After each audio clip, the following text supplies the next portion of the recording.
Hi everyone, myself Amit Khilaria, BTech first year student of NIT Surat. जो आज का हमारा टॉपिक होने वाला है कि मैंने लास्ट वीडियो में आपको बताया था कि आपके पास अब लास्ट 15 डेज बचे हुए हैं और उन लास्ट 15 डेज में आपको क्या करना चाहिए जिससे आप अपना बेटर दे सके और बेटर रिजल्ट ले सके। इसी वीडियो के अंदर मैं आपको बताने वाला हूं कि इन लास्ट के जो आप 10 डेज बच चुके हैं, इन 10 डेज में आपको क्या शेड्यूल, क्या टाइम टेबल आपको फॉलो करना चाहिए जिससे आप एकदम प्रोडक्टिव बन सके और आप अपना एक बेटर रिजल्ट ले सके।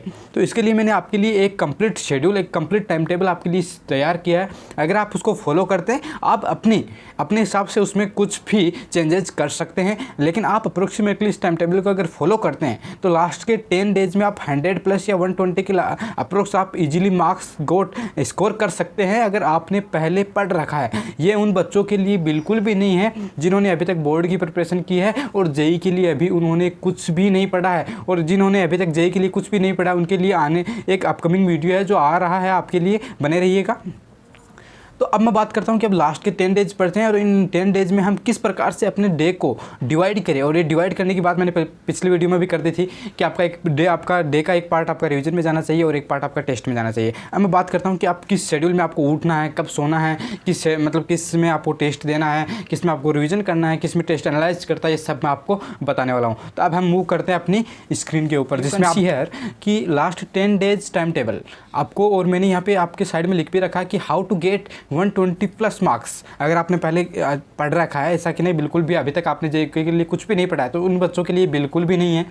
उनके लिए एक डेडिकेटेड वीडियो आपके लिए अलग से आने वाला है, उसके लिए तो आप चैनल के ऊपर बने रहिएगा। मैंने आगे लिखा कि कंप्लीट डे 2 पार्ट डिवाइड। ये मैंने भी पहले भी बता दिया था कि आपको कंप्लीट डे है वो आपको 2 पार्ट में डिवाइड करना है। पहला आपको रिवीजन में जाना चाहिए और दूसरा पार्ट आपको किस में जाना चाहिए, टेस्ट में जाना चाहिए। ओके, उसके बाद में मैं बात करता हूँ कि आपका जो कंप्लीट डे है वो 6 AM से लेकर 12 AM, मतलब सुबह के 6 बजे से लेकर रात के 12 बजे तक आपको कंप्लीट अपना स्टडी का प्लान करना है। और जो बच गया टाइम कितना, 6 घंटे का जो आपके पास टाइम मिलेगा, मिनिमम 6 to 7 आवर्स आपको स्लिप, मतलब आपको नींद लेना ही है। क्योंकि लास्ट टाइम में अगर आपने नींद के साथ कुछ भी छेड़छाड़ की तो आप, मतलब अगर आप स्लिप शेड्यूल अगर आपने बिगाड़ दिया तो आपको बहुत ज़्यादा प्रॉब्लम हो सकती है। तो आपको मिनिमम 6 आवर्स तो आपको स्लिप करना ही है, नींद लेना ही है आपको। चलो इसके आगे हम मूव करते हैं। इसमें मैंने बोला है, देखना स्टार्टिंग से आप देखते जाना, just a second.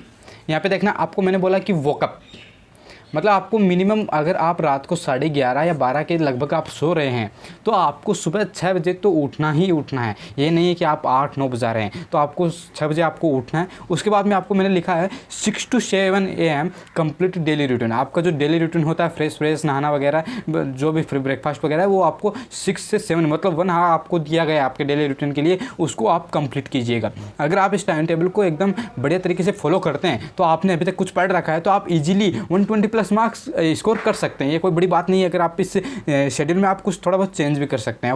Okay, we now move on. Next मैंने आपके लिए लिखा है कि टिल मतलब 7:30 AM, मतलब आपको 7:30 बजे तक सिट फॉर स्टडी। ये ध्यान रखना, अगर मैंने आपको आधा घंटा और दिया है आपके कुछ काम के लिए, और 7:30 बजे आपको बैठ ही जाना है अपनी स्टडी के लिए, जेईई की स्टडी के लिए आपको बैठ ही जाना है। फिलहाल बोर्ड का आपके पास कोई प्रेशर नहीं है तो आप कंप्लीटली फोकस करें अपनी जेईई के ऊपर, तो आपको 7:30 बैठ जाना है। उसके बाद में आपको क्या करना है, 7:30 से लेकर मतलब लगभग 9 बजे तक या 8:50 तक आपको क्या करना है, जो भी आपने अब तक शॉर्ट नोट्स बना रखे हैं और जो आपने फॉर्मूला शीट बना रखी है, या आप मतलब आपको कंप्लीट सब्जेक्ट जो है उसका ओवरव्यू लेना है, फॉर्मूले को रिवाइज कर लिया, शॉर्ट नोट्स को रिवाइज कर लिया। ये क्यों बोल रहा हूँ कि आने वाले शेड्यूल में आपका क्या टेस्ट होने वाला है। तो अगर आपने शॉर्ट नोट्स खत्म कर दिया, फॉर्मूला खत्म कर दिया, एक बार रिवीजन कर लिया उनका, उसके बाद में आपको क्या करना है, मतलब 10 मिनट का मैंने यहाँ पे ब्रेक लिया है। यहाँ पे आप देख सकते हैं कि मैंने 10 मिनट का गैप दे रखा है। 10 मिनट का गैप क्यों दिया है, 10 मिनट का गैप इसलिए दिया है कि आप थोड़ा सा शॉर्ट नोट्स रिवाइज कर ले, थोड़ा सा बाहर जाए, फ्रेश वगैरह होकर आप टेस्ट के लिए बैठ जाइए। और टेस्ट के लिए उसी कंडीशन में, उसी इन्वायरमेंट पर आपको बैठना है, ऑनलाइन मोड में देना है आपको। और वो टेस्ट अब आपको क्या देने हैं, अगर आपने PYQ नहीं कर रखे हैं तो PYQ ऑनलाइन टेस्ट आपको देने हैं। और आपको टेस्ट के लिए आपको बैठ जाना है कब, 9 बजे से 12 बजे तक। ये जो डेडिकेटेड टाइम है आपको कंप्लीटली आपको आपके टेस्ट के ऊपर जाना चाहिए। इनमें 3 आवर्स के अंदर आप नहीं तो बीच में उठ सकते हैं। आप जिस प्रकार से जेईई एग्जाम का इन्वायरमेंट होता है उसी प्रकार से आपको ये टेस्ट आपको देने हैं, जिससे आपका इन्वायरमेंट बना रहे और जेईई एग्जाम में आपको कुछ भी डिफरेंट ना लगे, आपका नॉर्मल डेज के लिए लगे और अपना जो स्कोर आप कर रहे हैं ये उससे बेटर आप कर सके। ओके, नेक्स्ट हम मूव करते हैं। मैंने नेक्स्ट लिख रखा है, देखना इसमें मैंने लिखा है कि नेक्स्ट आपको लिखा 12 PM टू 2 PM। मैंने ये एक इंपॉर्टेंट पॉइंट यहाँ पे ऐड किया है, ये सभी बच्चों के लिए बिल्कुल भी नहीं है, ध्यान से देखना कि 12 PM टू 2 PM में आपको मैंने लिखा take lunch, relax and small other work, जो आपके अदर वर्क है। अब मैंने इसके नीचे में लिखता हूँ, देखना, जिन्होंने टेस्ट दे दिया और 12 से 2 PM के बीच में आपने लंच किया, रिलैक्स किया, ओके। उसके बाद में आपको क्या करना है, उसके बाद में आपको करना है 2 PM टू 4 PM। मैंने 2 घंटे आपको क्या कर दिया, जो टेस्ट आपने दिया था 2 PM टू 4 PM जो टेस्ट आपने दिया था उसको एनालाइज करना है। और एनालाइज करने के लिए आपको ज़्यादा टाइम मैंने नहीं दिया, ओनली 2 आवर्स दिए। अगर आपका 3 आवर्स का पेपर है तो मैंने 2 आवर्स आपको क्या दे दिया, एनालाइज करने के लिए दे दिया। बहुत काफ़ी है आपके लिए, बहुत सफिशिएंट टाइम है फॉर टेस्ट एनालाइज के लिए, ओके। टेस्ट एनालिसिस में आपको क्या क्या एनालाइज करना है, टेस्ट एनालिसिस में आपको मैंने इसमें लिखा हुआ है। सबसे पहले आप अपनी सिली मिस्टेक को नोट डाउन करो, फिर फॉर्मूला जो आप भूल चुके थे, आपको याद नहीं आ रहा था, कोई कंसेप्ट याद नहीं आ रहा था, उसको देखो। फिर जो फॉर्मूला आपने लगाया लेकिन उसमें मिस्टेक हो गई, उसको देखो। उसको देखने के बाद में तुरंत आपको क्या करना है, उन्हीं 2 घंटों के अंदर जो भी गलती हुई उसको नोट डाउन करो या माइंड में आप याद रखो और उसको साथ के साथ क्लियर करते जाओ। ज़्यादा सफिशिएंट टाइम आप मैंने आपको 2 आवर्स दिया है एनालाइज के लिए, उसको देखो और क्लियर करो। और क्लियर करने के लिए ये नहीं है, मान लो आपके कंसेप्ट में ज़्यादा ही कुछ प्रॉब्लम आ रहा है तो आपको ज़्यादा कुछ आप डीपली जाने के लिए उस कंसेप्ट में है नहीं, आप कुछ नहीं समझ में आ रहा तो यूट्यूब से वन शॉट देखिए और उसे क्लियर कीजिएगा, बस इतना ही काम करना आपको है, ओके। अब आगे हम बढ़ते हैं। मैंने आपको आगे लिखा है, एक ध्यान से पढ़ना, if you need revise any concept या topic then you prefer your notes या वन शॉट। आपने जो नोट्स बना रहे हैं रिवाइज करने के लिए उसे ही प्रेफर करें, या आप यूट्यूब का वन शॉट दे सकते हैं। ज़्यादा टाइम आपके पास नहीं है कि भाई साहब उसके लिए डीपली आप चले जाए, 5 से 7 लेक्चर उस टॉपिक के ऊपर देख रहे हैं, नहीं, बिल्कुल भी नहीं। अवॉइड कीजिएगा इन चीज़ों को, आपके लिए बहुत ही कीमती होगी। चलो आगे मैंने एक पॉइंट और नोट कर रखा आपके लिए, देखना, if anyone want to give second test then analyse part, जो एनालाइज पार्ट है वो मर्ज कीजिएगा लंच टाइम के अंदर। मैंने क्या बोला कि कोई स्टूडेंट चाहता है कि मैं दिन के अंदर 2 टेस्ट दूँ, रिवीजन भी करूँ, 2 टेस्ट भी दूँ। जिन्होंने मतलब सिलेबस कर रखा और रिवीजन भी उनका हुआ तो वो कुछ स्टूडेंट चाहेंगे कि मैं 2 टेस्ट में एक दिन में 2 टेस्ट देना चाहता हूँ, ओके, तो उसके लिए कोई प्रॉब्लम नहीं है। लेकिन जो एनालाइज पार्ट मैंने आपको 2 आवर्स का बीच में आपको लंच ब्रेक दिया था, उसमें आपको मर्ज करना होगा, मतलब 1.5 आवर आपको उसमें एनालाइज के लिए आपको निकालना पड़ेगा, हाफ आवर आपको लंच के लिए मिलेगा, तो आपको उसमें मर्ज करना पड़ेगा। तो आप सेकेंड टेस्ट अपना दे सकते हैं 2 to 5 PM, 2 to 5 PM आपको सेकंड टेस्ट देना पड़ेगा और उसके बाद में आप एनालाइज से 1.5 आवर्स आप क्या कर सकते हैं, उसको एनालाइज करना में दे सकते हैं। लेकिन मैंने इसके लिए आपको क्या बोला है, मैंने इसके अंदर आपको बताया गया है कि जो बच्चा 1 टेस्ट दे रहा है, दिन में 1 टेस्ट दे रहा है, उसके लिए मैं ज़्यादा फोकस कर रहा हूँ। एक रिवीजन भी कर रहा है और 1 टेस्ट दे रहा है, उसका एनालाइज कर रहा है, उसके लिए काफ़ी सफिशिएंट है ये आपके लिए। मैंने इसमें बोला है रिवीजन पार्ट के ऊपर, now move on revision part, जो इंपॉर्टेंट है। रिवीजन बिना आप टेस्ट में बढ़िया स्कोर डेफिनेटली नहीं कर पाओगे, आपको भी पता है।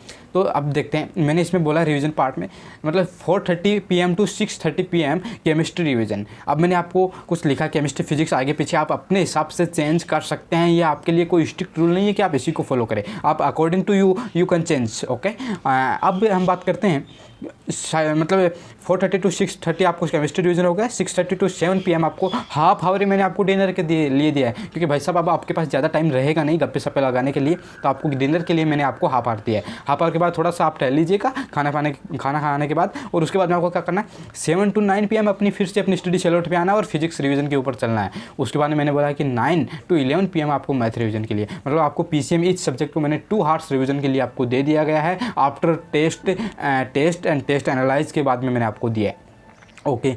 11 PM को जैसे ही आपका रिवीजन ख़त्म होता है उसके बाद में आपको हाफ आवर्स मैंने और दिया है। उसके बाद में ज़्यादा टाइम अपना किसी भी चीज़ के ऊपर बिना वेस्ट किए आपको सोने के लिए जाना चाहिए भाई साहब, क्योंकि आपको हाफ आवर्स मैंने क्यों दिया है, क्योंकि जो कंप्लीट डे में आपने रिवीजन किया है, टेस्ट दिया, आपको कुछ लगा, तो आपको कंप्लीट डे को एक बार बैठ के 10 मिनट पूरा एक माइंड के अंदर घुमाना है, उसको रिवीजन करना है कि हमारे साथ दिन में क्या रिवाइज किया था, क्या पढ़ा था, क्या गलतियाँ हमारे हुई थी, अगले दिन जो टेस्ट देने वाले उसमें हमें नहीं करना है, और अगले डे को आप प्लान करके सोइएगा। टाइम टेबल दे रहा हूँ लेकिन आप कौन से चैप्टर को रिवाइज करने वाले हैं ये सभी आप शेड्यूल करके प्लानिंग करके आपको सोना। मैंने लिखा हुआ है नेक्स्ट डे प्लान राइट, आपका नेक्स्ट डे का जो प्लान होने वाला है उसे लिख के जरूर सोए, और जो कंप्लीट डे है उसको रिवाइज करके जरूर सोए, ओके। ये हो गया आपका कंप्लीट डे शेड्यूल हो गया। 11:30 PM मतलब 11:30 को आपका 11:30 को आपका कंप्लीट डे शेड्यूल खत्म हो जाता है। अब जो इंपॉर्टेंट बातें हैं मैं आपको बताना चाहता हूँ, यहाँ पे देखना। मैंने यहाँ पे लिखा है you can choose your revision chapter according to you. मैंने ये नहीं बोला कि आपको ये चैप्टर रिवीजन करना है। आपको पता है कि हमने ये सिलेबस में ये चैप्टर कंप्लीट कर रखे हैं पीसीएम में, और हमको इन चैप्टर को रिवीजन करना है। तो आप अपने अकॉर्डिंग रिवीजन चैप्टर्स को उठा सकते हैं और उनका रिवीजन कर सकते हैं। अकॉर्डिंग यू आप टेस्ट भी दे सकते हैं। इसमें कोई मैंने स्पेसिफिक चैप्टर आपके लिए नहीं बताया गया है। नेक्स्ट मैंने आपको स्टार पॉइंट और लिख रखा है कि if till now syllabus not complete then no problem. अभी तक अगर आपका सिलेबस कंप्लीट नहीं हुआ है, कंप्लीट सिलेबस नहीं हुआ है, तो भाई साहब बिल्कुल भी घबराने की यहाँ पे आपको ज़रूरत नहीं है, क्योंकि अभी तक जितना आपका सिलेबस कंप्लीट हो चुका है उसको रिवीजन कीजिएगा इस शेड्यूल को फॉलो करके, और पीवाईक्यू टेस्ट दीजिएगा। ओनली पीवाईक्यू टेस्ट दीजिएगा। मैंने फोकस किया पीवाईक्यू टेस्ट, नो कि अदर मॉक टेस्ट। इस टाइम अगर आपने पीवाईक्यू नहीं लगा रखे हैं तो ओनली 2023 के ही पीवाईक्यू कम से कम करके जाइएगा। यहाँ पे मैंने लिखा है अगर आपके पास ज़्यादा टाइम हो जाता तो आप मतलब 2022-23 के पीवाईक्यू टेस्ट देना। जो मैंने टेस्ट पहले बोला था उसमें आप पीवाईक्यू के टेस्ट ही देना भाई साहब। ओके, फोकस कर रहा हूँ जिन्होंने पीवाईक्यू नहीं लगाए, अदर टेस्ट के ऊपर मत जाइएगा, क्योंकि पीवाईक्यू अगर आप कर लोगे तो आपको डेफिनेटली आइडिया लग जाएगा कि किस प्रकार के क्वेश्चन आ रहे हैं, और आपका जो भी आपको डर लग रहा है वो डर थोड़ा कम हो जाएगा। और लास्ट पॉइंट मैंने ऐड किया कि note complete chapter now only so formulas. मैंने क्या बोला, अभी तक जो चैप्टर्स मैंने शॉर्टकट में लिख रखा है नोट मतलब अभी तक जो भी आपका चैप्टर कंप्लीट नहीं हुआ है उसका कोई भी घबराने की बात नहीं है। आप एक उस चैप्टर के एक बार आप देखिएगा, उस चैप्टर के जो भी फॉर्मूलाज हैं उसको आप एक बार देख लीजिएगा। जिस चैप्टर में आप पीसीएम में जो भी चैप्टर नहीं हुआ उनके जो फॉर्मूले हैं उनको आप रिवीजन कर लीजिएगा, जिससे आपको कोई ईजी क्वेश्चन आए तो आप उसको अटैम्प्ट कर सको, उसको छोड़ ना पाओ। अगर आपको ईजी क्वेश्चन आया फॉर्मूला बेस अगर आपने छोड़ दिया तो आपको बहुत रिग्रेट होगा, इसलिए मैंने ये पॉइंट आपको नोट किया। तो भाई साहब मैंने एक कंप्लीट शेड्यूल आपको मैंने दिखा दिया है। ओके, तो कंप्लीट शेड्यूल ये आपके लिए था। तो अगर आपको इस शेड्यूल को फॉलो करते हो तो आई एम डेफिनेटली श्योर कि you achieve 120+ marks you can achieve. आप कर सकते हो, मतलब 120 मार्क्स तो आप कर ही सकते हो भाई साहब अगर आप इसको फॉलो कर सकें। और ये आप में इस टाइम टेबल में आप अपने अकॉर्डिंग चेंज भी कर सकते हैं। तो मिलेंगे नेक्स्ट वीडियो में। और जो हमारा नेक्स्ट वीडियो आने वाला है उन बच्चों के लिए जो अभी तक बोर्ड के लिए प्रिपेयर कर रहे हैं और वो देना चाहते हैं, उन्होंने फॉर्म फिल किया है कि हम भी जेई देना चाहते हैं, तो उनके लिए 80 to 90 मार्क्स आप ला सकते हैं, ईजिली स्कोर कर सकते हैं। मैंने आपको एक वीडियो आने वाला, आप उसको जरूर देखिएगा। उसके अंदर मैंने आपके लिए स्पेसिफिक चैप्टर्स एंड टॉपिक आपके लिए निकाले हैं और आपको बताया कि आपको कितने दिन आपके पास है और कितने दिन में आप उसको रिवीजन कर सकते हैं, और आपके लिए सोर्स भी बताया कि आपको कैसे करना है। तो कंप्लीट वीडियो उसके ऊपर डेडिकेटेड वीडियो आने वाला है, तो आप उसको जरूर देखिएगा। तो मिलेंगे नेक्स्ट वीडियो में, तब तक के लिए थैंक यू वेरी मच। जय हिंद मेरे प्यारे दोस्तों।